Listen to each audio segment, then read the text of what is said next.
रोका पानी का झरना। और एक बार बबलू डब्लू को एक साथ लेकर वह जंगल में पेड़ काटने की नई प्लानिंग बनाने लगा और उसने बबलू डब्लू को लगा दिया एक मशीन के ऊपर जो कि सब कुछ नकली था।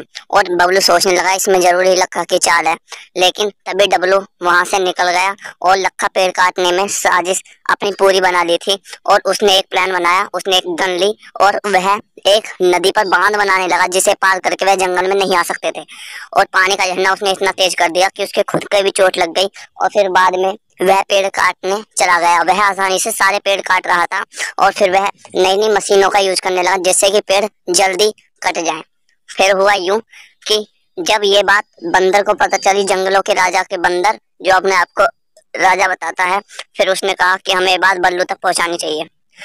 उन्होंने बबलू डब्लू को जब ये बात बताई तो वह बहुत ज्यादा गुस्सा हो गए और कहने लगे अब तो हम लखा को बिल्कुल नहीं छोड़ेंगे, उसने हमारे साथ धोखा किया है और उसने सारे पेड़ काट दिए। लेकिन उन दोनों के दिमाग में एक आइडिया था कि हमें किसी भी तरह वो नदी पार करनी होगी, या तो हमें उड़कर जाना होगा या फिर तैरकर। उनका दिमाग काम करा और उन्होंने एक नाव बनाई जिसमें वे बैठ के जंगल पार हो गए।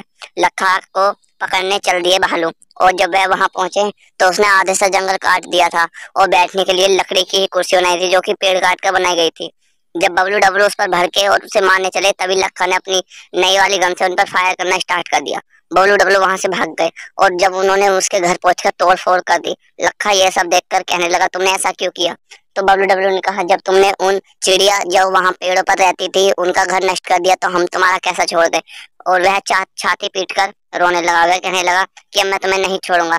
लेकिन फिर भी बबलू डब्लू ने उसको बहुत ज्यादा मार खवाई और वहां से चल दिए। लेकिन फिर लखा को अपनी गलती का एहसास हुआ और कहा कि पेड़ काटना गलत बात है, मैं आगे से ऐसा कुछ नहीं करूंगा। और आगे बनने से पहले चैनल को सब्सक्राइब, वीडियो को लाइक अभी से कर दे। Thank you for watching.